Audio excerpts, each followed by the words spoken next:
Namaste, hello, and welcome to Project Poetry for Enlightenment with Jeffrey Armstrong Kavindra Rishi. Thank you for joining us. Each week, Kavindra shares poetry capsules of ancient wisdom reframed for modern minds. His recent book, Dreaming the Countless Worlds, won the 2025 American Fiction Awards for narrative poetry. Kavindra, please read the poem you are inspired to share with us today.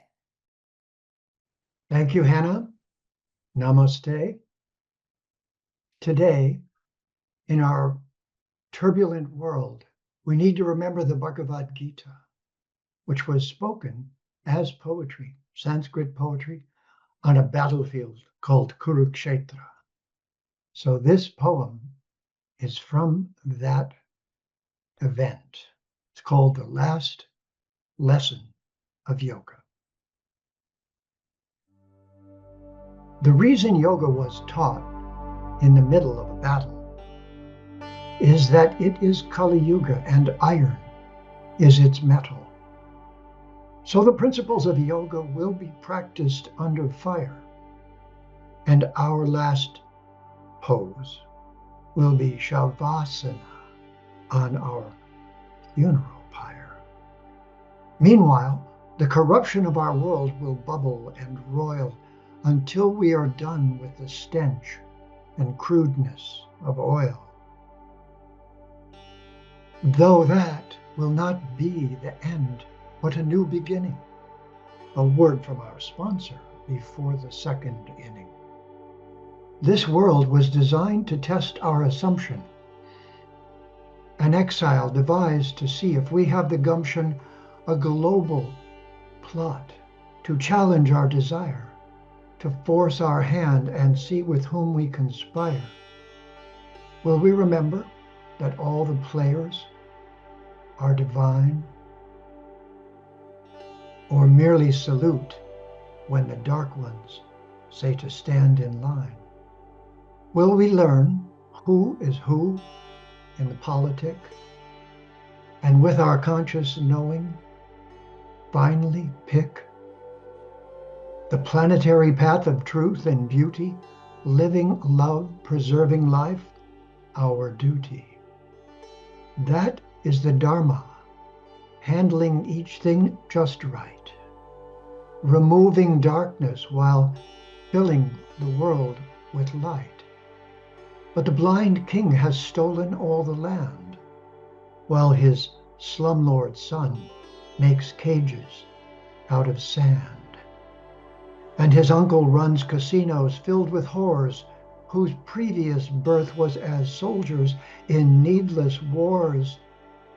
While alcohol and drugs destroy their brain, and feasting on rotting animals raised in pain, they are extinction waiting for time to unwind.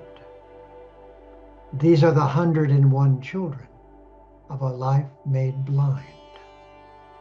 But this is the slime and mud where the lotus flower blooms.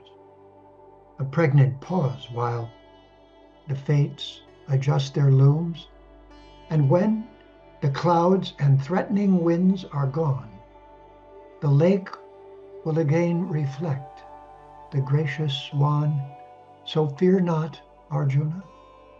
O Draupadi, do not fret, for Bhagavan has not fully descended yet. The prequel has cast the players and set the plots, condensed the knowledge, undid the ancient knots, and twisted vrittis by which we once were bound have now been cut, broken, and cast upon the ground. So with Vishnu's love and upon Garuda's wings, Uttishta, Uttishta, stand up. The chorus sings, for we are here this time to see love win, to heal our planet. So let the symphony begin. Namaste, I see you, and you are divine. So let that be your drug, the immortal wine that intoxicates with a bliss that never fades, that heals and saves us from the petty masquerades where plots to harm are merely foolish masks, to a newly awakened world of light that basks in truth and beauty, preserving a sacred life, where Vishnu and Lakshmi are cosmic husband and wife, where together male and female divines restore us.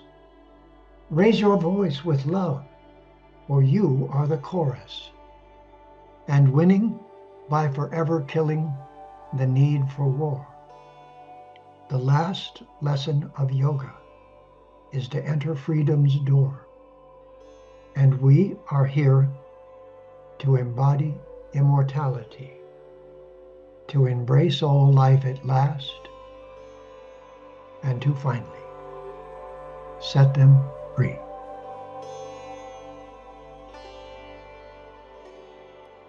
Wow, thank you, Kavindra.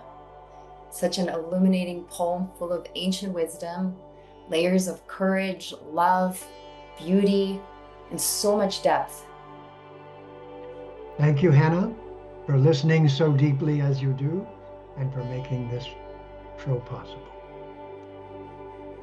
Namaste. How has today's poem stimulated your mind today? Please let us know in the comments below, and see you next week for Project Poetry for Enlightenment with Jeffrey Armstrong Kavindra Rishi.